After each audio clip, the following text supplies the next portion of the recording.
Hey there, welcome to Brewskis with Banks. My guest today is an incredible singer, phenomenal person, and one of the most amazing educators in voice, Vasundhara Vee. Thank you. It felt so weird saying Vasundhara Vee. I know. I don't think you've ever said that in front of me. Vasu. Yeah, I prefer that. Yes. Okay, so let's start from the beginning. When did music and singing enter your life? Ooh. My family actually is a musical family. So my mother's side is from Assam. And my grand aunt, she was massive in the revival of this kind of Assamese folk music called Goalparia music. And it was dying, and she was one of the initial people to record it, and she worked with the revival of that music. Wow. So there was her. There was, of course, my granduncle P.C. Barua, who was a actor, filmmaker, director. He made the original Devdas. Okay. So I think art, literature, and the importance of having a sensibility around something artistic was really important in my family. Right. So there was always music playing. And also, because we are Assamese and we believed in the whole concept of revival, all my uncles played the dotara without exception.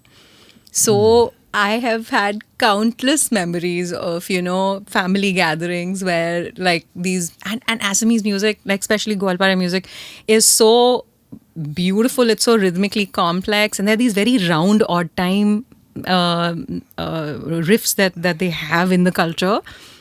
So all that used to happen, and music was always fun. It was family and fun. Right. I think much later I even was exposed to the idea that it could be work, but it was fun first. Okay. Yeah. So ever since you were born, you remember this sound, this music. Yeah. And my granddad, who was a huge influence in my growing up years, he used to listen to everything from Frank Sinatra to the Beatles to Stevie Wonder to ghazals to my grandaunt's recordings. So I didn't know that there was a thing called a genre. Mm-hmm. And I didn't even, I wasn't cultured into thinking of music in boxes. And it's just, it was just music. It was just beauty. No concepts were openly discussed, which is why they didn't kind of get into my head. Yeah. Yeah, that's so you just heard it, you liked it. And even if you were not consciously listening, it was always happening around you. Yeah. So when you start singing? I think singing was pretty innate to me. It was at 2 years old when my grandmom, she used to teach in modern school, and she was also a resident professor there. And I was spending the day with her or something. And she came back from school and she was taking her nap. And I was an only child, so I knew how to entertain myself. Basically, I've never been bored in my life. So I was sitting next to this window, and there was this cute tree in front, and hers was a first floor house. So this is in Delhi? In Delhi. And that first floor thing, the tree height, you're just at the lushest part of the tree. So I was just sitting there and I was singing. And I happened to wake my grandmom up. So she came and she's like, who's singing? What's going on? And apparently it was good. I have no idea. Maybe it was just my grandmom's love. But that's when she said, no, this girl has to sing. And because she was an educator herself, and a very interesting one at that, she got a teacher from modern school, but she said, give her no rules. I want you to, for the next 2 years, just to make her enjoy music and to ensure that she just does it every day. So, of course, he didn't come every day, but she had a zero rules policy. But that's amazing, actually, to think about it, because that really makes you do it just for fun, right? Yeah. Which is a very positive thing when you're learning music. The relationship comes first. The rules come next to understand the relationship, I feel. Right. Yeah, Nani had it. That was pretty far out, though. So that was your first kind of Yeah. let's call it formal learning or less Yeah. doing music like you Yeah. know? Guided play. What kind of songs were you singing? Oh, all the songs that they used to learn in school. Oh, okay. Suraj ki garmi se and yeah, anything. Okay, anything. Yeah. Okay, so that was happening at home. At home. So then when you went to school, were you singing in school? Yeah, I was in the choir immediately. Oh, okay. And I think choir has been the biggest contributor to my singing as a whole. How was choir training in school?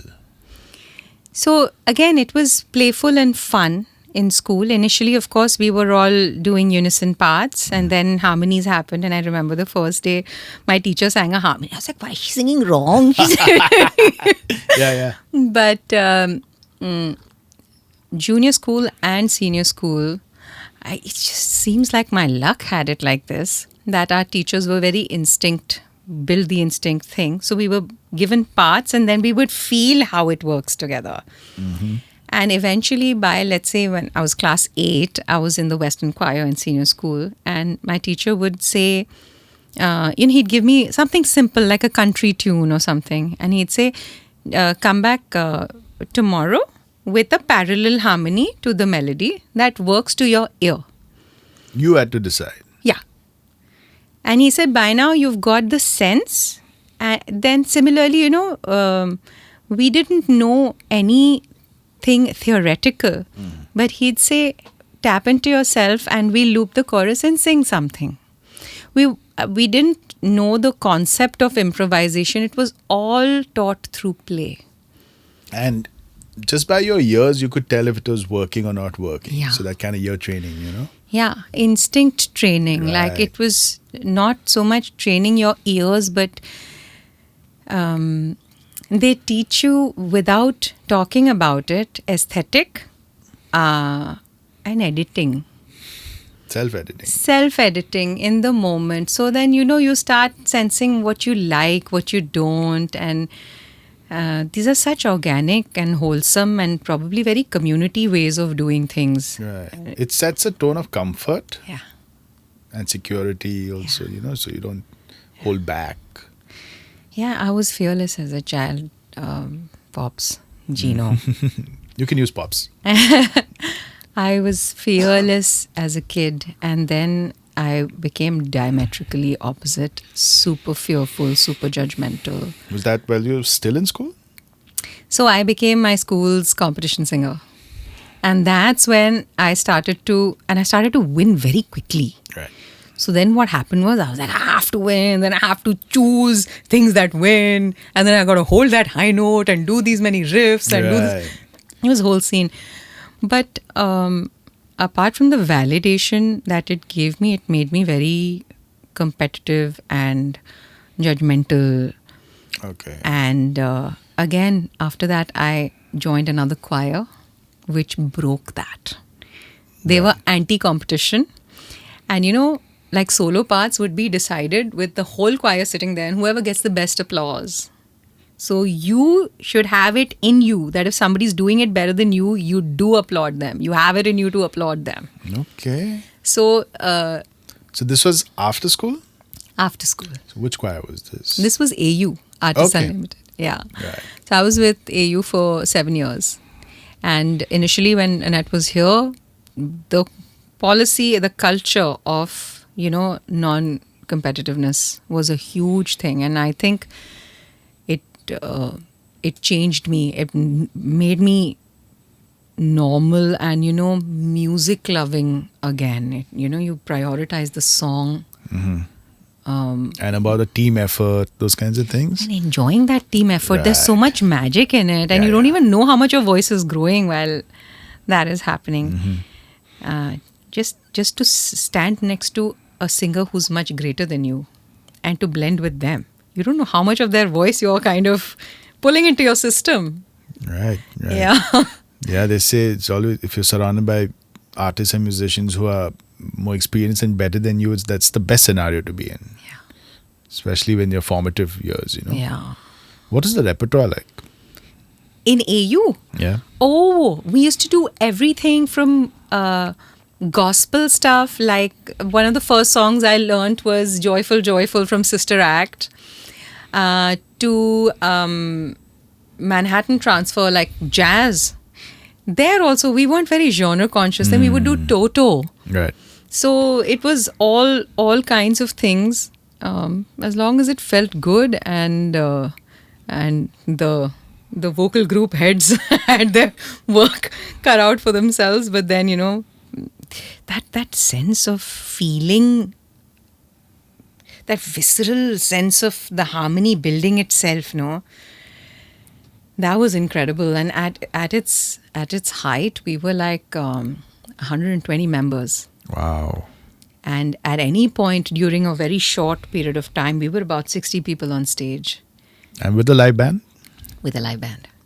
Sometimes we did some shows without a band as well, but it was magic.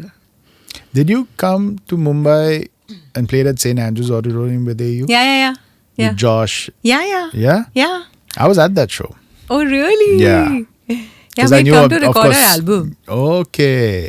So it was the last album recorded at Empire Studios because it drowned after that. Yeah. Okay. Yeah. Wow. So that's how we met Shantanu and Laddu and... Right. I was at that show. But I don't think we met at that show. No. I don't think so. We met at some Fortune 500 corporate gig in Delhi. Yes. We were doing like a small choir thing. And Uncle Louis and Aditi. I think Aditi was dancing. Yeah. The Kathak gig. Yeah. We met there. Oh. Right. Okay, but also, I heard you sing in French. Yeah. So when did that happen? When you were still in school? Still in school. I was a nerd. Full. I loved studies and I adored French simply because of the sonic quality of the language. So I got obsessed, and then my parents were like, okay, why don't you just join Alliance Française to, study a little more. And then I finished the diploma, and after that I was too young to go to the next level. But French was like a big part of my life, and they used to have a French singing competition. Okay. And the cool thing about that was that you'd get to go to France, and at the same time, my school was also doing exchange programs with another school in France. So I got selected to be part of both these experiences. And of course, as a child going to a new culture, and it was really educative. French music is super different from anything that we are cultured into liking. Their folk music? Right. Because they're very heavily influenced by jazz and stuff. Yeah. The chanson tradition is like very different. The way vocals work, the way the language works is very, very different. So it was a new aesthetic. So music with accordion and all that kind of thingy? Yeah. Or even just guitar. And there's a little gypsy-ish kind of element in it as well. Correct. Yeah, so there was that, which was a big part of my life. And the other thing was, during our exchange programs, we would live with families. Okay. So you would be exposed to the lifestyle, and you're a kid. You're not a fully developed human yet. You're like 16 years old, 17 years old. And it was great fun. Wow. I didn't know this actually about you, that you went there. I didn't know that you went to France. Yeah. Or did I? I don't know. I don't know. Maybe in passing. So. We didn't talk about it much. No, not at all. Off the podcast, I'll tell you more stories. Right. Yeah. So you were singing with AU. Yeah. But that was the only live performance you were involved in? Yeah. So, but with AU, I was also doing my first job, which was with this company called Meditech, and they were doing Sesame Street in India. So initially, I was called in to dub the original Sesame Street peripheral characters, like a fish and like a dog and an old man and all. Dub that into Hindi. Right. And then they started Gully Gully Sim Sim, which was like the Hindi version. And then my job was to translate everything back to English so that they could air it in the south of India. Really? Yeah, so it was great fun. And I think all the vocally stuff that I enjoy so much, it has its roots there. Okay. Because Muppet flaps had to be matched with meaning. So Right. you had a set number of syllables. And also not just a number of syllables, but openness and closedness of the syllables. You had to write accordingly. So it wasn't a simple like translate job from English to Hindi. Right. They had script writers for that. But in the studio, we had to make corrections. Okay. So- So voiceover generally. This is not singing, or was it singing also? It was singing also. So it was voiceover plus maintaining character and singing. Right. So when the Hindi thing happened, Hindi to English, then I was one of the central Hindi English characters. Okay. Okay. Okay. Okay. So, wow. So you started working early. Yeah. I made a lot of money also Yeah. as a kid. And I was like, it's upwards from here. Yeah. Oh, Boy, would phenomenal. it turn out different. So that lead you to getting more studio gigs? Yeah. So I would do jingles. I would do radio stuff. That time, radio was quite a big thing. Yeah. So I did radio stuff. I sang some signature tunes. Some are still playing actually. Really? Yeah. Some Red FM stuff and Rainbow when AIR went national. Right. So I did all that. And then I was constantly on the lookout for a live band. Right. It took years and years to find people. And then by chance, I met Adil and then Right. I met Josh, I met Brennan. So I started playing with them. Okay. Yeah. So that was like then you started playing live with a band. Yeah. Just you singing. Yeah. Okay. Yeah. And that was that jazz repertoire or like what kind of repertoire? Yeah. It was jazz. Yeah. I didn't know it was jazz. I was just given songs because I'm coming from that background Right. where. So this is the songs learning. Yeah. Yeah. Correct. So, like Incognito, then some standards, but like funky. So I didn't know. I only realized like a few years into playing these songs that there are thousands of versions of these songs and it's called jazz. Okay. Yeah. Okay. Like the first Autumn Leaves I heard was Legacy's version. And then, that time we had, what were those music download softwares? Like Napster and things. Yeah, that kind of stuff. LimeWire. LimeWire. And I'm like, why are so many autumn leaves? What's going on? Why are there so many autumn leaves? And it took me a while to figure that this is a genre thing. Right. Yeah. So then that led to, I remember you guys were going to record an album of original music. Yeah. Because you all got Dad on one song. Yeah. Yeah. So, but, okay, now, coming back to when you sang with us at Jazz Utsav in Delhi. Yeah. Was that before the album or after the album? I think it was after. It was after, no? Yeah. Yeah, it was after, correct. The album was the first time Uncle Louis heard me at all. Right. Yeah. Correct. I don't think I was there, but I think you all recorded Yashraj Yeah. with Shantanu. Yeah. And he came over and did the Yeah. session. Yeah. And he was supposed to play on one song, he played on two. Oh, really? Oh, Yeah. Okay. And then we had the gig at Jazz Utsav and with Uncle Braz. He was on the Yeah. gig. Yeah. Sanjay was on that Sanjay gig too. Right. So that's when actually we first played together. Yeah. Sheldon was also Sheldon was there. there too, Okay. And then did you make your move to Mumbai around that time? No, much later. Much later? I came to Mumbai in 2017 end. Oh. But I was coming and going before okay, that. so we'll go a little back and forth. So Yeah. you were coming when, let's say, Merkaba started to happen. Yeah. You were still living in Delhi at that time. Yeah, I was just in a relationship in Bombay. Correct. That makes sense. That made sense. That makes sense. Correct. You were not here yet fully. Correct. No. Correct. But we had started Merkaba. So remember those jam sessions at True School? Pavan started Yes. That's where you and Sanjay happened to be there, and I sat in on one song, and then Sanjay said, "You want to do this?" I think he asked us both that same night. I do not remember this at all. Yeah. That we had this conversation. So you were standing that side, I was sitting here. Sanjay said, "Hang on, you want to do this?" I was like, "Yeah." He's like, "Hang on, let me talk to Gino." So Merkaba happened that time. What are you saying? Yeah. Okay, but of course it's not called Merkaba. No. Yeah, so it is like, okay, let's start this Let's project do- or yeah. whatever. Right. Okay, so talk about that evolution of now suddenly musically how things were evolving for you. So I was in this kind of go with the flow situation. I was bumping into more and more people. The more I played, the more I bumped into people, and the more collaborations happened. So whatever music came my way, I learnt. And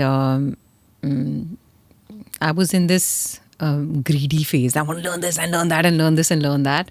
So I think that's a very enriching and important part of my life. But I also systematically kept forgetting what I like and what I'm good at, because I wanted to do everything at a decent enough level that I don't fail the gig. Exactly. Yeah.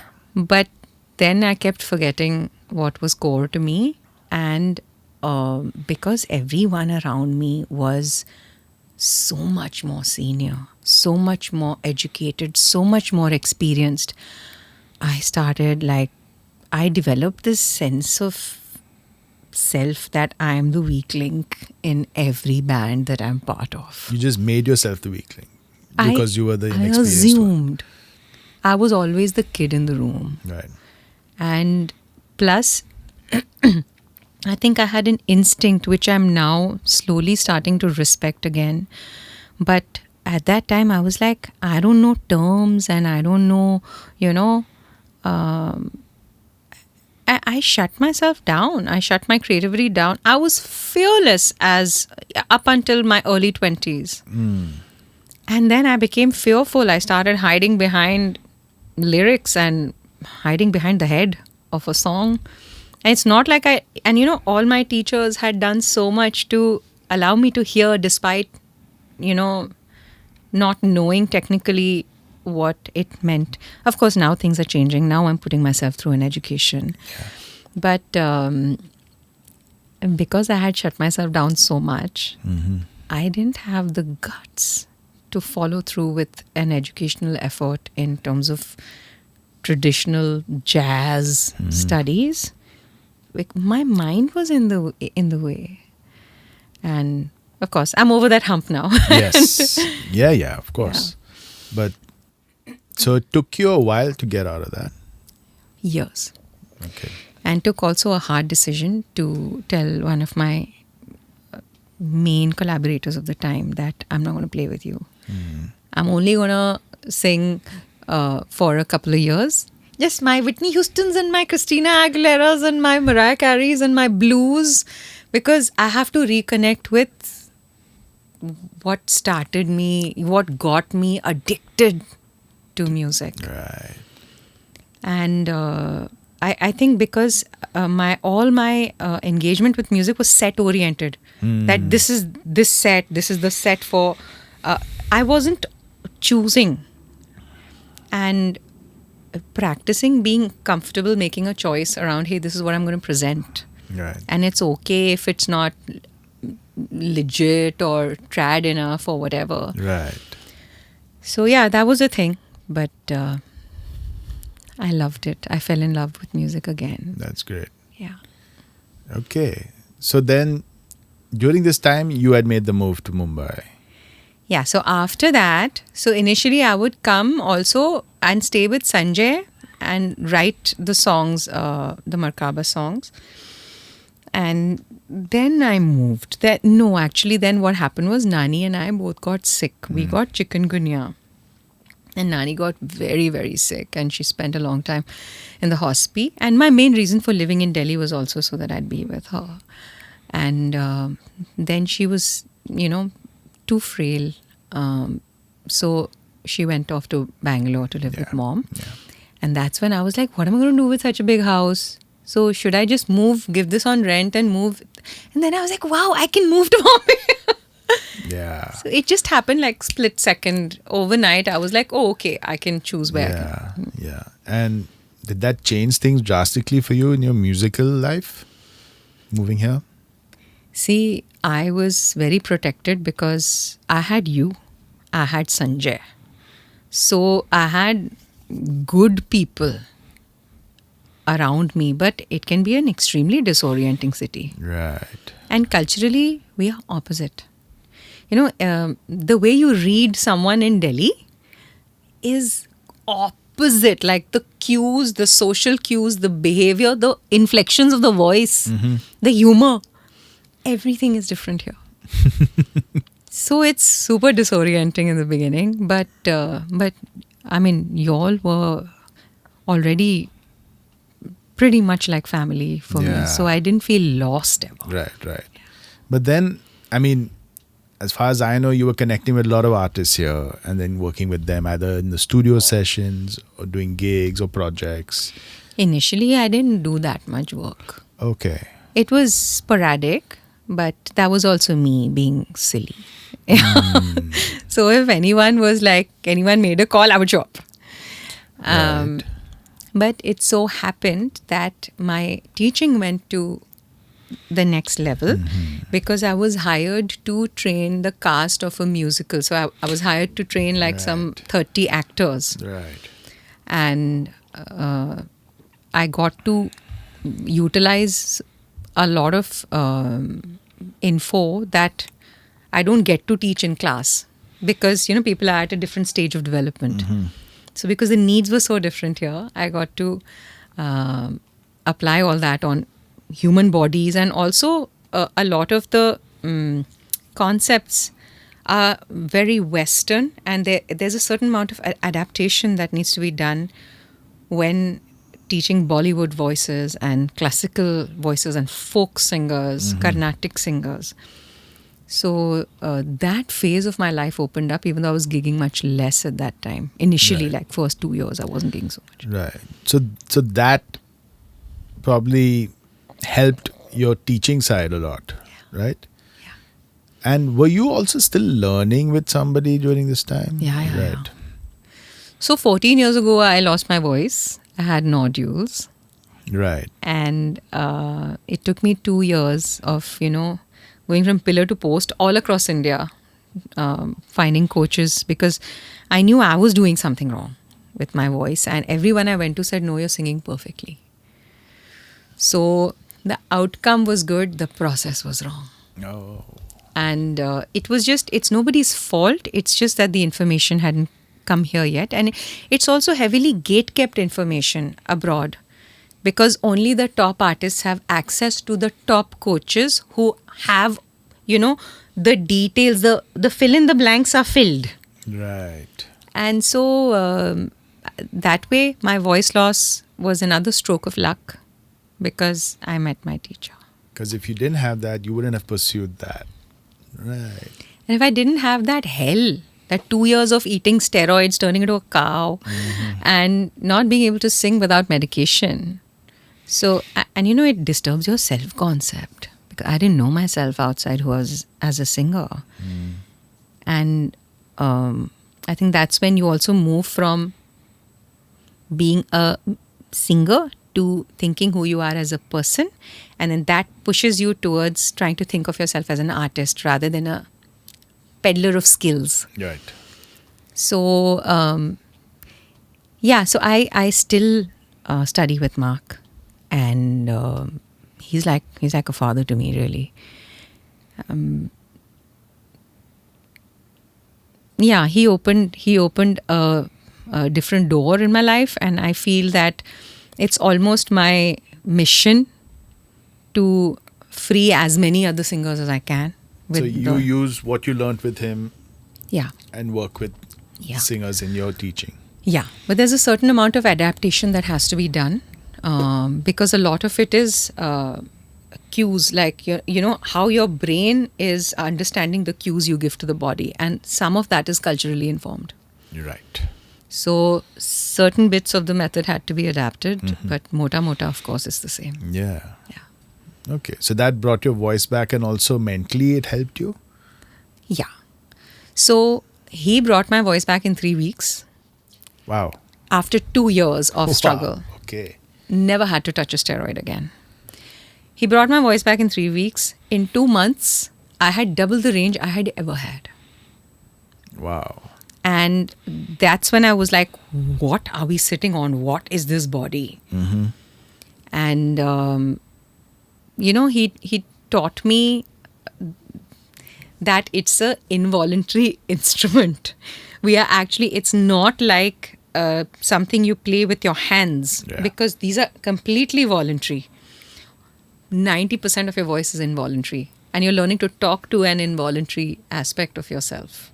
It's like sight. You look far and you look close and up and down just because you think you gotta, so a lot of the neurology of how to operate the voice became very real to me. And then I was like, wow, we're sitting on a gold mine of ability in the body. Yeah. Wow.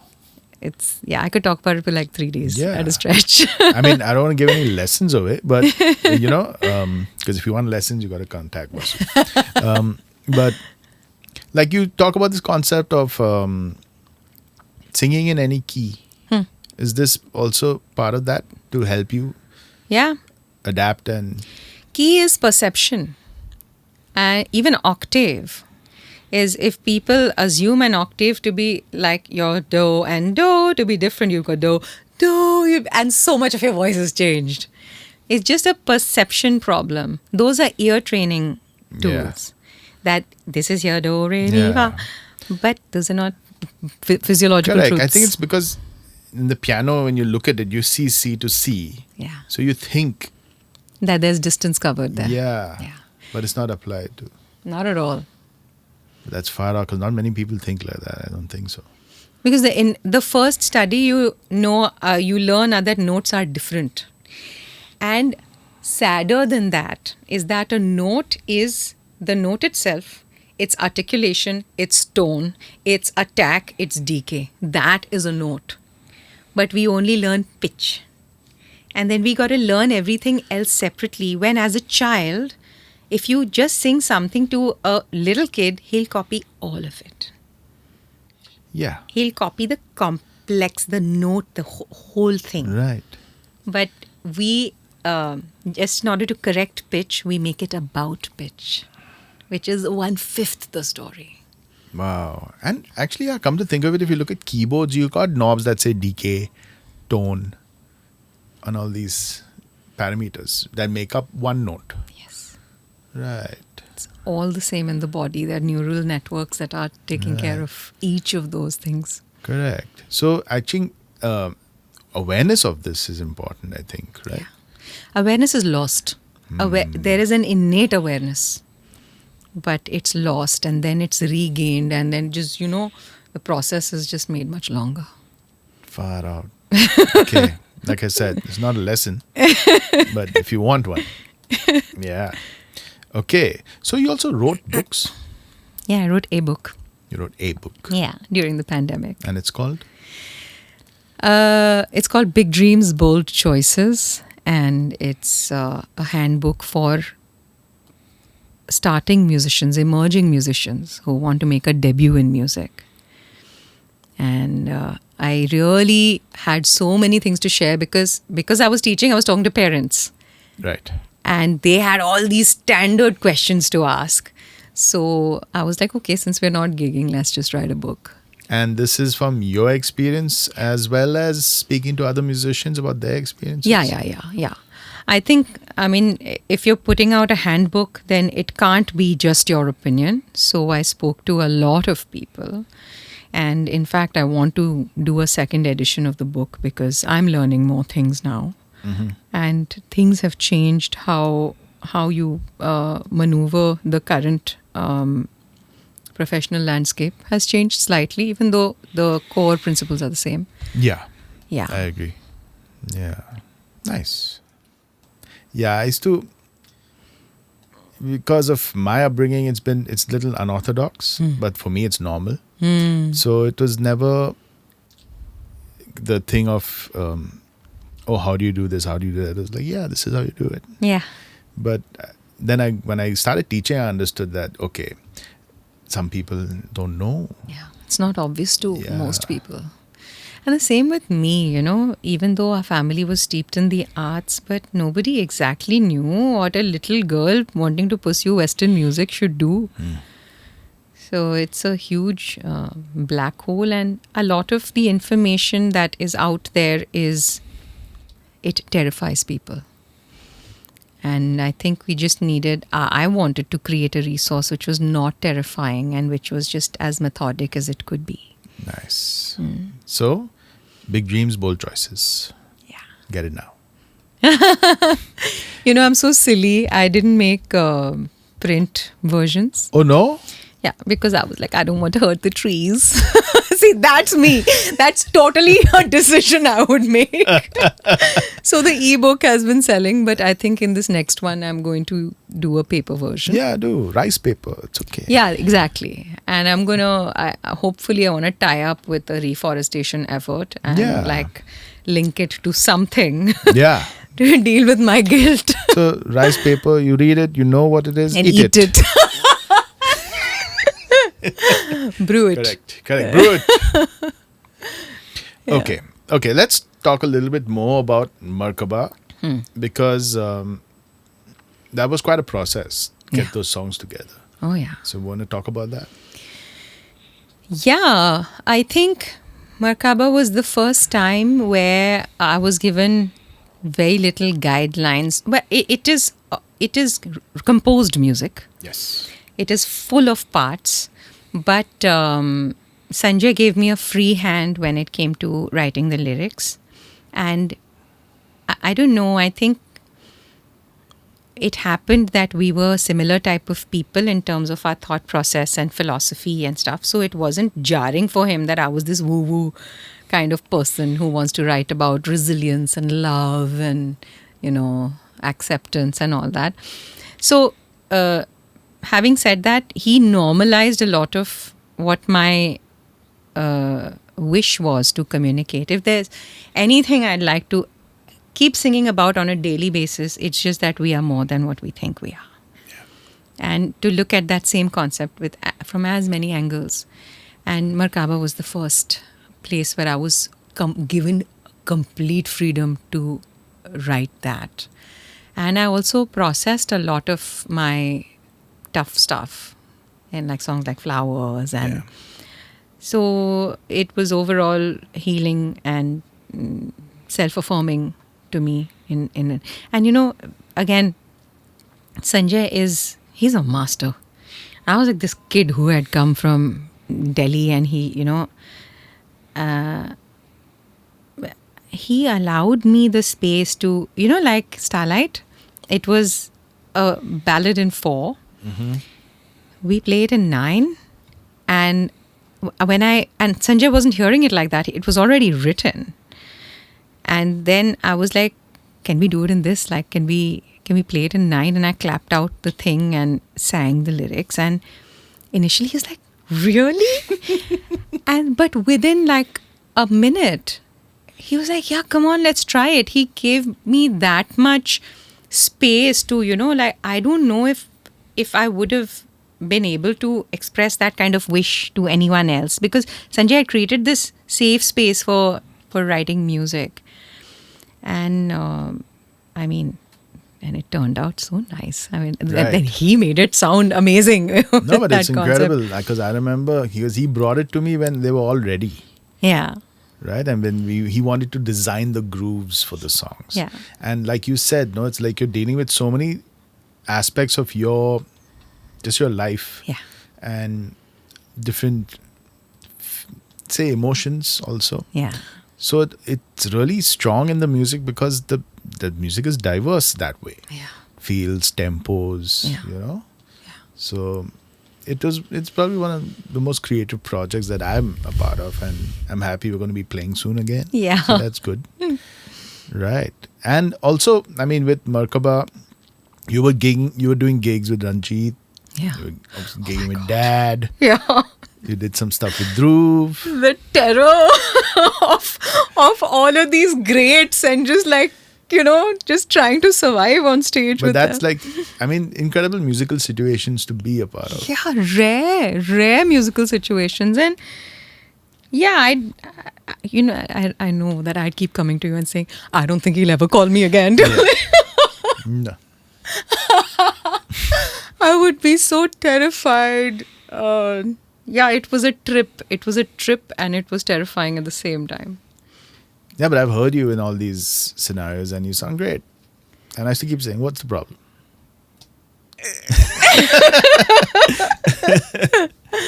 Yeah, that's the big question. Yeah. What's the problem? Yeah.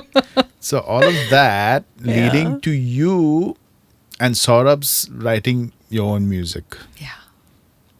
and your own kind of project, under your name, Yeah. which is jazz and not jazz and everything else. Yeah. Yeah, I think at some point I felt called to it from inside, and I am someone who has complete faith in my gut. And my gut started screaming one day that there are these songs that need to come through and you're sitting on this. And I was sitting on this. I was prioritizing, see, when you're someone who's teaching, especially the work that I do where people are suffering and I need to kind of guide them out of it, you make everybody else's urgent your urgent. Yes. And in general, I'm a mummy type of person. So I adopt people. I worry about them when they're not in, in between two classes, I'm worrying about the 5 people that I've met let's say on Monday. Yeah. So all my intellectual, emotional resources were earmarked to everyone else. And my gut was screaming that you have this music. More than the music, I think the music serves a message. And I want to explore this particular message of we are more than who we think we are. So yeah, one day Saurabh was like, oh, come on, let's do it. You're talking about it so much, just, why aren't we doing it? Why aren't we pressing record? Right. So we started doing it. I think Junk the Blame, for example, it wasn't I wanted to write a song about self-acceptance and removing resistance from everything that is happening around, because I think that's where we suffer the most, because we resist everything so much. Mm-hmm. And I was like, how do I sing this without sounding preachy? And so then it became a song about social media and about your calling and all of that.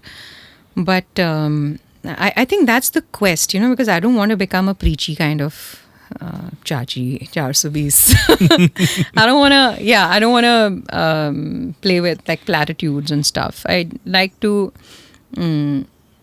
it's an eternal concept which has fresh application at every phase of your life and every phase of the world's life. Yeah. I mean, songwriting, say lyrically also, Yeah. is you're coming from a particular point of view of what you want to say. Yeah. And a listener can adapt it to their life, Yeah. and use it accordingly, Yeah. right? Yeah. Because sometimes a listener has a different meaning of what you intended, Absolutely. right? Yeah. So that's constantly evolving Yeah. with the same song. With the same song, even when I hear back a song that I might have written the lyrics to very long back, and it means something entirely different to me also now. So it's amazing how songs can do that. They can interface with everyone's subjectivity in such a diverse way. Yeah. Yeah, so I'm feeling stubbornly like charged right now. Good. And it's just about now making that balance between, because I don't want to stop the work that I'm doing for others. That would make me feel quite hollow and guilty and bad. Yeah, but I mean, you can pick and choose more. That I have to learn. There you go. That I have to learn. Yeah, but I think that's happening. Yeah. So you put a band together. Was the Prithvi gig the first gig with that band, or was like the Jazz at Prithvi like I think over a year ago? Yeah, that was the first gig with that ensemble. Yeah. Yeah. And that's been your band for the last year or so. Yeah, it was. It was. Right now, we are considering, we want to see where the music heads. And I'm really dreaming of a larger ensemble. Okay. with more singers. Ah. Yeah. So one singer who wants more singers in the band all the time. Yeah, I'm a singer junkie. Yeah. Okay. So all this while Saurabh and Rahul and all, I was overloading them with saying voice parts and all, but not real singers with me. Right. Yeah. And your repertoire is wide with the band, right? You do all kinds of things. Yeah. Musically, you're not really bound to a particular. No, not really. But I think if we try to look at a trend, it just ends up being like a sort of hybrid of gospel influences, lots of blues rock, and because we have jazz players, jazz has to find its way in. It does find its way in naturally. Right. Because I think improv is something you like having in your music, no? Yeah. And the same song becomes such a different entity every time. I like that freshness. And I also like, it gives me the experience that music is a living entity. Music has a will for the day. Yeah. And we have a will for the day. And somehow the two things interact and the experience is born. So do you think venues play a big part in this? Oh my God. How you're going to perform the song and the music? Hugely. Because I think the space has an energy of its own. And technically, of course, you got to sing differently in different kinds of rooms. And I sing super differently in an open air space. Which is why I hate in-ears. Because I can't feel the room properly. At the Harman Live Arena, did you use in-ears? Yeah, but at the end of the gig, they were You're dangling. I was just going to say, like, the contrast of like Prithvi Theatre to the Palm Expo. Yeah. It's quite contrasting situation. Yeah. I love that. I'm a sucker for that. Yeah. The room. Yeah, so the room has its acoustics and the room has its energy, and you can't be out of sync with the energy of the room. Because that's where you either become a mouse or you become like overbearing. Okay. So there's a spatial understanding to how your voice needs to behave on a night. Okay, so what you mean by overbearing is doing too much? Doing too much, and with that I mean more tonally. So you got to EQ yourself to the size of the room.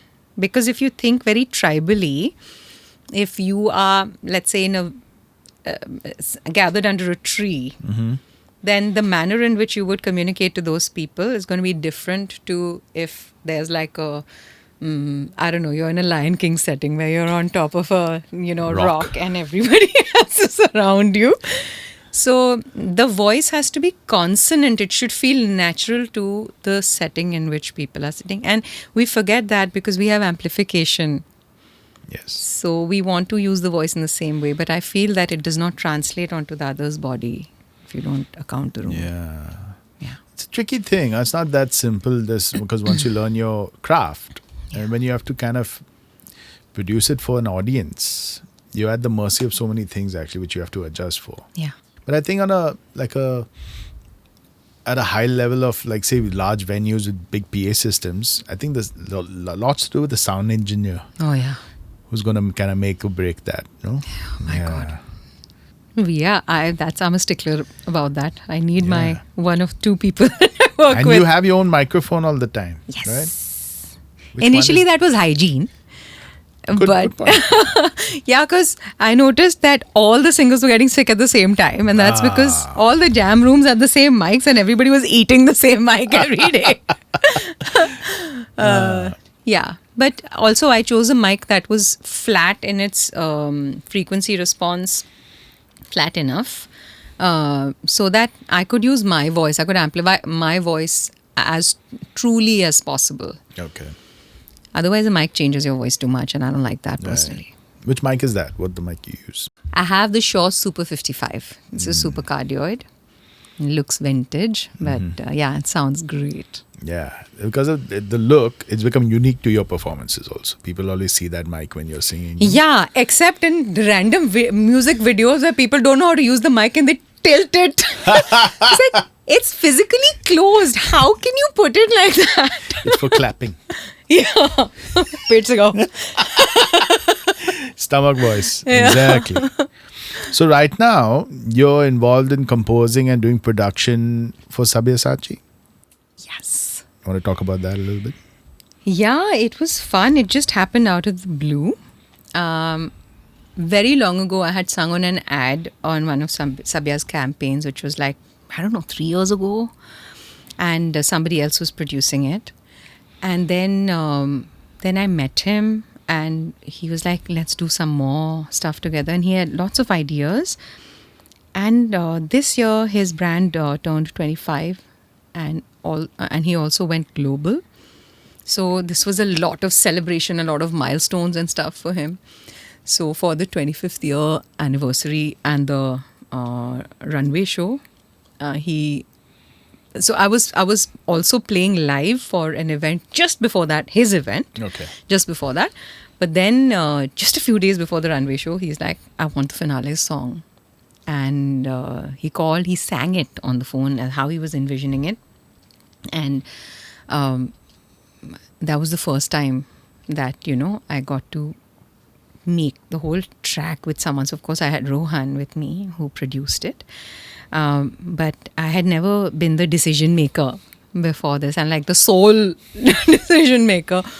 So luckily they liked it a lot, and then we did 5 more projects, all very different from each other. And again, this was a new skill set because understanding a brief and deploying a team and keeping costs under control, and getting better at Excel.